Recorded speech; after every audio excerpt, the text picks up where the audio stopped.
వందనాలు అనే మాట తప్పు కాదు. కానీ వందనాలు ఎవరికెవరు చెల్లిస్తాము? మనుషులకి వందనాలు అంటే పర్వాలేదు. దేవుడికి వందనాలు, దేవదాసునికి వందనాలు, సహోదరునికి వందనాలేనా?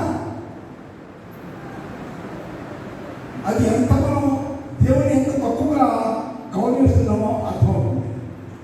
దేవుని విషయంలో మనం ఎన్నడూ కూడా వందనాలు అని చెప్పొద్దు, కృతజ్ఞతాస్తుతులు అని చెప్పండి. దేవుని మన స్తోత్రాలు చెల్లించినప్పుడు ఎన్నడూ కూడా వందనాలు అని చెప్పొద్దు. ఆపేది రోజు దేవునికి వందనాలు, దేవుని స్తుతించాలన్నప్పుడు దేవానికి కృతజ్ఞతాస్తుతులు చెప్పండి అందరూ. అది మీరు ఈ రోజు నుంచి ప్రారంభించండి. ఎందుకంటే మనం అర్థం తెలియక మనం అది చేసి ఉన్నాను. కానీ ఈరోజు మీ అందరికీ చెప్పాలని నాకు ఉత్సాహం కలిగింది. అది ఈ రోజు నుంచి మీరు ప్రభుని సూచించాలన్నప్పుడు ప్రభు కృతజ్ఞతలు చెల్లించాలి తప్ప వందనాలు అనే మాట చెప్పండి.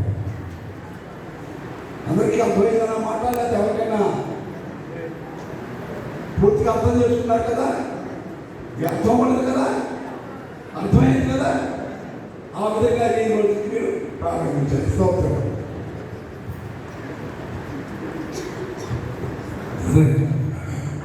తాతయ్య గారు చెప్పిన మాట మీకు అర్థమైందని అనుకుంటున్నాను. క్రీస్తు సంఘములన్నీ మీకు వందనములు చెప్పుచున్నాయనే మాటను ఆధారం చేసుకుని వందనాలు అనే మాట ఆవిర్భవించింది. జాగ్రత్తగా క్రీస్తు సంఘములన్నీ మీకు ఏం చెప్పుచున్నాయి? వందనములు చెప్పుచున్నాయి అనే మాటను ఆధారం చేసుకుని వందనము అనే మాట ఆవిర్భవించింది.